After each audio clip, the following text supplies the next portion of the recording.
भागवत कथा रसिक महानुभाव, भक्तिमती देवियों, आपके समक्ष भी जो पंक्तियां पढ़ी गईं वे उन पंक्तियों में गोस्वामी जी ने कोहबर का एक बड़ा ही मनोरम चित्र प्रस्तुत किया। विवाह के मंडप में विवाह की समस्त शास्त्रीय और वैदिक विधि पूरी हो गई और उसके पश्चात जनक नंदिनी की सखियां इन चारों राजकुमारों को कोहबर में ले जाती है। कोहबर में ले जाने की जो परंपरा है वो लौकिक परंपरा है, शास्त्रीय विधि से उसका कोई संबंध नहीं। पर गोस्वामी जी की जो धारणा है, जिसके विषय में आपके सामने यह बात बार बार दोहराई गई कि वैदिक परंपराओं का तो बड़ा महत्व है ही, किंतु जो लौकिक परंपराएं हैं उनका भी महत्व कम नहीं।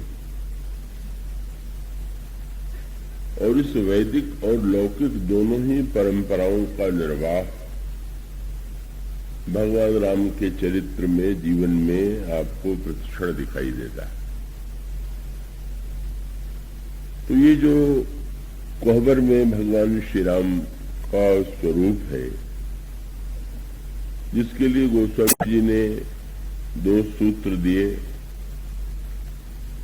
कोहबर में तो जितनी बातें वर से कही जाती हैं और वर के द्वारा जो उत्तर दिया जाता है वो कोई दार्शनिक विश्लेषण तो होता नहीं का, वो तो एक प्रकार का कौतुक होता है, व्यंग होता है, विनोद होता है। और यहां पर भी उसका पालन किया गया और इसमें एक अंतर है, और वही अंतर जो है अन्य विवाहों से इस विवाह की भिन्नता को प्रकट करता है। अन्य विवाहों में कौतुक होता है, विनोद होता है, पर विनोद के पश्चात जो प्रमोद होना चाहिए, कौतुक, विनोद, प्रमोद। कौतुक जो है वो एक किसी क्रिया के द्वारा भी आप कौतुक की सृष्टि कर सकते हैं, किसी वस्तु के द्वारा भी कर सकते हैं, किसी वाक्य के द्वारा भी कर सकते हैं, पर कौतुक का उद्देश्य होता है विनोद। तो आनंद की वृत्ति जो है वो मन में व्यक्ति के जागृत हो, पर वो जब विनोद जो है का उसके पश्चात की जो स्थिति है उसका बड़ा महत्व है।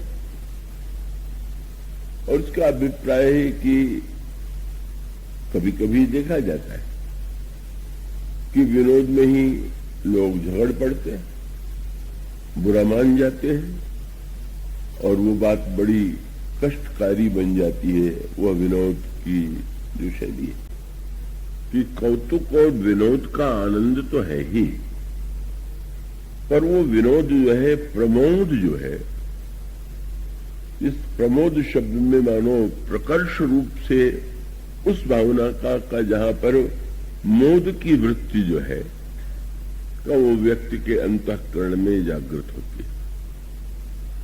और ये मोद शब्द जो है वो बड़े महत्व का है। कृपया चैतन्य रहिएगा, अभी तो श्री गणेश से ही हुआ है। तो आपने एक शब्द सुना होगा, आप सुना क्या, आप तो जानते ही होंगे कि गणेश जी के लिए कहा जाता है कि वो मोदक प्रिय है। मोदक प्रिय मुद मंगल दाता। तो मोदक तो स्वादिष्ट होता ही है, किंतु उस मोदक शब्द में गणेश जी को मोदक प्रिय है।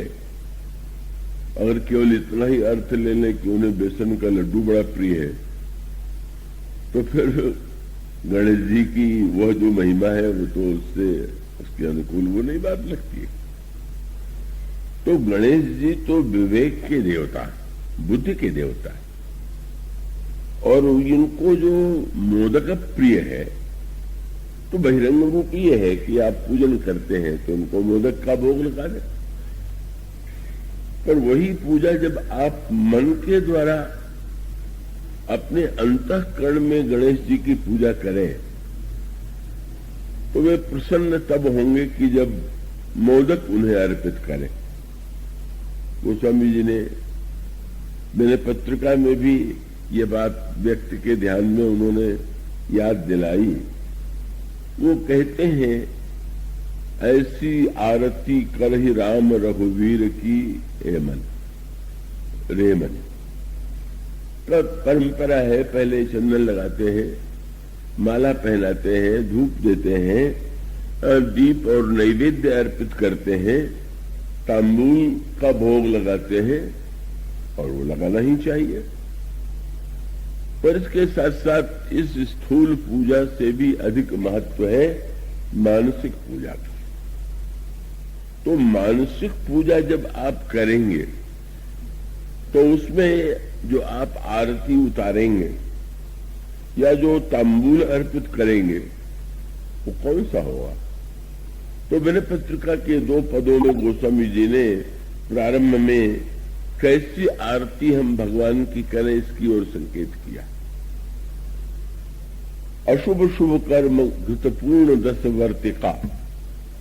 गोस्वामी जी कहते हैं, आपने देखा होगा कि ये जो रुई के द्वारा बत्ती बनाई जाती है, जिसके द्वारा आरती उतारी जाती है, एक नहीं होती है, तो वो कई बत्तियां होती हैं। तो गोस्वामी जी ने कहा कि अगर आप भगवान की आरती उतारना चाहते हैं तो बत्ती बनाइए। काहे कि बोले अशुभ शुभ कर्म घृत पूर्ण 10 वर्तिका। और इसका अर्थ ये हुआ कि आप जब आरती जलाते हैं तो आप ये देखते हैं कि वो आरती में प्रकाश तो हो रहा है, पर धीरे धीरे वो जो है बत्ती जो है वो जल जाती है, अंत में बिल्कुल जल जाएगी। अब गोस्वामी जी कहते हैं कि आरती की पूर्णता तब होगी कि जब 10 बत्ती बनावे। कौन सी? उनका अशुभ शुभ कर्म। हमारे आपके जीवन में कुछ कर्म शुभ होते हैं और कुछ कर्म अशुभ होते हैं, और समस्या यह है कि प्रत्येक शुभ कर्म के साथ साथ अशुभ होता ही है। कोई ऐसा कार्य हो ही नहीं सकता है, ये कर्म की बाध्यता। आप श्रेष्ठ से श्रेष्ठ कार्य करें तो उसमें आप मान लीजिए एक प्रकाश, आपने दीपक जलाया तो अब दीपक जलाने में प्रकाश तो होता है, पर आप देखते हैं कि पतंगे जल रहे हैं, कीड़े जल रहे हैं। तो इसका अभिप्राय यह है कि वो तो बाध्यता है, उसके कारण तो व्यक्ति उससे बच नहीं सकता। तो इस तरह से प्रत्येक कर्म जो है वो व्यक्ति का वो शुभाशुभ बना हुआ। और कितनी बढ़िया बात कही गई कि इस अशुभ शुभ कर्म की ही बत्ती बना लीजिए। और अशुभ और शुभ कर्म की बत्ती बना देने का अभिप्राय यह है कि अभी तक हम अशुभ का फल अलग भोगते थे और शुभ का फल अलग भोगते हैं। यही हमारे शास्त्र की व्यवस्था। आप जो शुभ कर्म करेंगे उसका भी परिणाम आपको मिलेगा, और जो आप अशुभ कर्म करेंगे उसका परिणाम भी आपको मिलेगा। और एक सबसे बड़ी कठिनाई ये है कि इन दोनों कर्मों में कोई गणित नहीं होता। गणित माने आप अगर ये सोचें कि चलो हमने 10 कर्म शुभ किए और 5 कर्म अशुभ किए, तो बस 5 काट करके हमको 5 शुभ का ही फल भोगना पड़े और वो 5 में हमारा वो जो 5 अधिक है शुभ कर्म, उसके द्वारा हम अशुभ परिणाम से बच जाएंगे। पर शास्त्र कहते हैं कि ना, वो तो दोनों अलग ही भोगना पड़ेगा। इसका अर्थ हुआ कि अगर आप 10 आम के वृक्ष लगावें और 2 कांटे के वृक्ष लगावें तो ये कोई गणित थोड़ी हुआ कि वो आपके जो 2 आम के जो कांटे के वृक्ष होंगे उसमें कांटा नहीं लगेगा। आम का वृक्ष लगाया तो आम का फल होगा, कांटा लगाया तो कांटे का परिणाम होगा। इसी तरह से अशुभ और शुभ कर्म की समस्या बड़ी जटिल है। कर्म किए बिना व्यक्ति रह नहीं सकता। कर्म जब भी होगा तो कुछ न कुछ शुभ होगा और कुछ न कुछ अशुभ होगा, और उसके पश्चात भी व्यक्ति को उसका परिणाम अलग अलग भोगना हुआ। तो फिर उपाय क्या? बोले जब तक आप इस कर्म को बनाए रखिएगा और शुभ कर्म का परिणाम चाहेंगे, तब तक तो अशुभ भी होगा और उसका फल भी भोगना पड़ेगा। इसलिए बत्ती बनाइए और इसको जला दीजिए। इसका अभिप्राय है कि अगर किसी बाग में आग लग गई तो अब उसमें तो जो वृक्ष है सब के सब जल के भस्म हो गए। तो ये कर्म परंपरा को समाप्त करने का उपाय यह है कि वो सारे जो कर्म है उनको भगवान के लिए अर्पित करना और उनकी बत्ती बनाइए और उसमें एक वस्तु मिला दीजिए। क्या? और उसमें घी, और घी माने संस्कृत में घी तेल को स्नेह कहते हैं। और इसका अभिप्राय यह है कि हम अशुभ को शुभ कर्म जब भगवान के समक्ष आरती उतारने के लिए चलेंगे तो उस समय हमारे अंतःकरण में स्नेह की भावना होनी चाहिए।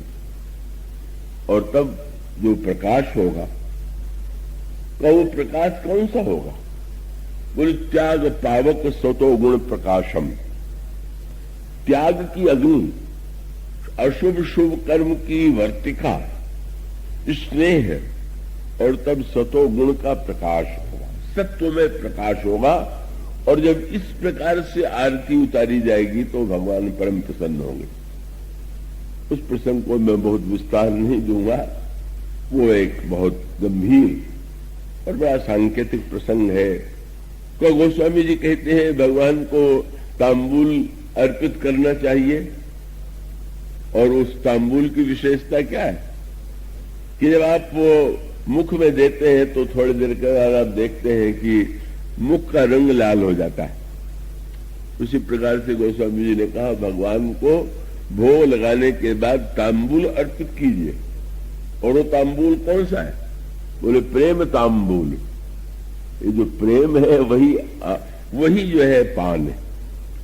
मानो इसका अर्थ ये है कि स्थूल वस्तुओं से तो पूजा करना एक क्रम है, उसका पालन करना चाहिए, पर अंततो गत्वा हमारे अंतःकरण में जो पूजा है वो इन सद्गुणों के द्वारा, इन कर्मों के द्वारा हम भगवान को कैसे प्रसन्न करें, ये उसका अभिप्राय है।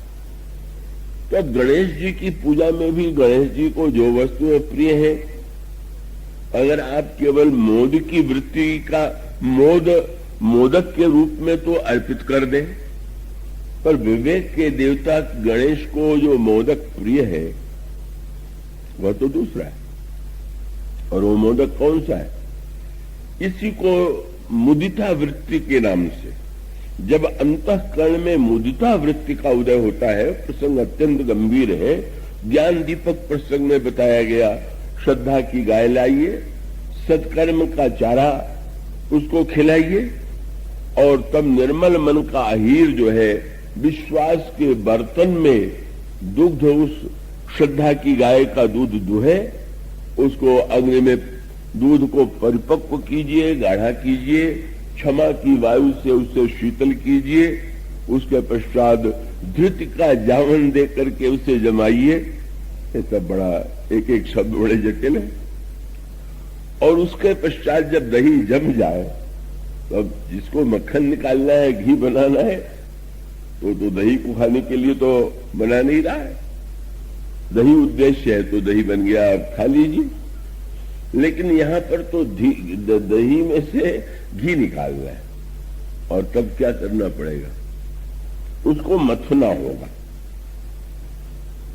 माने श्रद्धा हो, सत्कर्म हो, भावना हो, विश्वास हो, अहिंसा हो, तो उसके पश्चात मंथन जब होगा तब कहीं उसमें से जाके नवनीत निकलेगा। और ये मंथन काहे से होगा? मुदिता मथय विचार मथानी का जब ये मंथन मुदिता वृत्ति के द्वारा विचार की मथानी से मंथन होगा।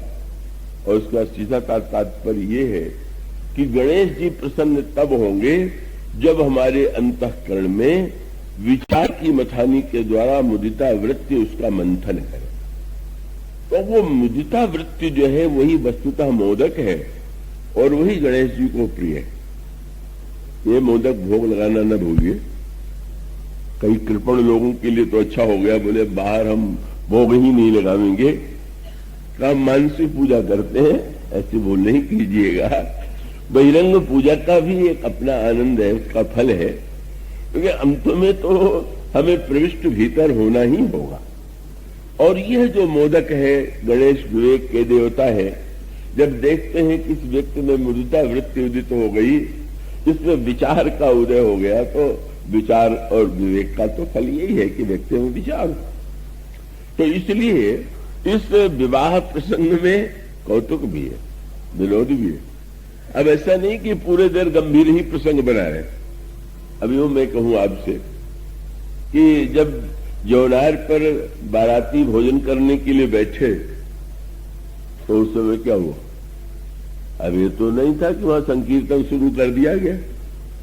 भगवान नाम की बड़ी महिमा है तो फिर हरे राम राम राम हरे हरे ऐसा किया गया क्या? ये कोई बहुत बड़ी भक्ति है क्या कि आप बिना सोचे समझे? इसलिए गोस्वामी जी ने कहा गाली गाई गई। तो गाली गाई कहा गाई गई मैंने, वैसे तो गाली जो है वो बहुत ही एक अशिष्ट सी भाषा है और वशिष्ठ भाषा, पर गोस्वामी जी एक सूत्र दे देते हैं और वो सूत्र यही है, एक शब्द उन्होंने लिखा। अब इतने उच्च कोटि के अतिथि आए हुए हैं, साक्षात ईश्वर को जन्म देने वाले महाराज श्री दशरथ आए हुए हैं, राजकुमार है, उनको भोजन कराया जा रहा है और स्त्रियां गाली दे रही। अब गाली दे रही हैं तो गोस्वामी जी तुरंत कह देते हैं एक वाक्य के द्वारा, समय सुहावन गारी विराजा। हर वस्तु का एक समय होता है। उसका अभिप्राय यह है कि विनोद के समय विनोद ही होना चाहिए। अब अगर आप दर्शन शास्त्र ही शुरू कर दें, कई लोग मुझसे कहते हैं बारात आई हुई है, कुछ कथा हो जाए। मैंने कहा ये कथा का अवसर है क्या? का वस्तुता है बिन सोचे समझे। कथा एक अलग वस्तु है, उसके आनंद लेने का अलग एक अवसर होता है। पर उसका अर्थ ये तो नहीं हुआ कि हर समय सत्य भी अगर समय के प्रतिकूल हो और वो व्यक्ति के जिस व्यक्ति के द्वारा जो कहा जाना चाहिए न कहा जाए तो बिल्कुल उल्टा। अब कोई रोगी हो, डॉक्टर के पास जाए और डॉक्टर साहब कहने लगे कि शरीर तो नासमान है, एक दिन मरना ही है, दवा करके क्या करो? तो शास्त्रों में तो ये लिखा हुआ, तो वेदांत में भी ये लिखा हुआ, देह स्थित मांस रुधरे अभिजित त्वजत्वम का इस प्रकार से वर्णन किया गया है। लेकिन उसका एक कर्तव्य नहीं है कि वो नश्वरता का वर्णन करे और मृत्यु का वर्णन करके दवा से विरत हो जाए। तो हर वस्तु का एक आनंद होता है और उस आनंद को उसी रूप में लेना चाहिए। कई लोग ये बिना सोचे समझे का हर वस्तु का अतिरेक कर देते। तो वो स्वामी जी ने सूत्र दे दिया कि भाई समय सुहावन गारी विराजा। और इसलिए महाराज दशरथ जब सुनते हैं तो कैसा लगता है? महाराजा धीराज को कोई गाली दे दे तो बहुत बड़ा आनंद होगा। पर गोस्वामी जी ने तुरंत लिखा, समय सुहावन गारी विराजा और हसत राव सुन सहित समाजा। सारे दशरथ सहित जितने बाराती हैं वो बड़े प्रसन्न हो रहे हैं। और यही भगवान शंकर और पार्वती के विवाह में भी गोस्वामी जी ने गाली का वर्णन कर दिया। और उन्होंने लिखा कि जब वो देवताओं के भोजन करने के लिए बैठे और जब वो देवताओं की गाली गाने लगी तो भोजन करत सुर अति विलंब, और देवर लगाने लगे। मानो यह आनंद की एक वृत्ति है और मनुष्य के अंतःकरण में सचमुच अनेक उसके भाग बने हुए, और वो सभी वस्तुएं उचित समय पर व्यक्ति को प्राप्त होना चाहिए। ये सत्य जो जीवन का जो व्यक्ति समझ लेता है, और वो व्यक्ति जीवन को सही अर्थों में स्वीकार करता है। तो इसलिए विवाह के प्रसंग में विरोध की पराकाष्ठा है। गोस्वामी जी ने अनेक संकेत किए कि किस प्रकार से स्त्रियां विरोध कर रही, पर इतना ही तो रामायण का उद्देश्य नहीं हो सकता। और इसका अभिप्राय यह है कि विनोद का आनंद तो लें, लेकिन जब हम भगवान राम और सीता जी के विवाह पर विचार करें तो प्रमोद आया कि नहीं, और इसका अभिप्राय हुआ कि मंथन हुआ कि नहीं, मुझता वृत्ति के द्वारा विचार किया कि नहीं, ये विवाह क्या है, इस विवाह का क्या उद्देश्य है।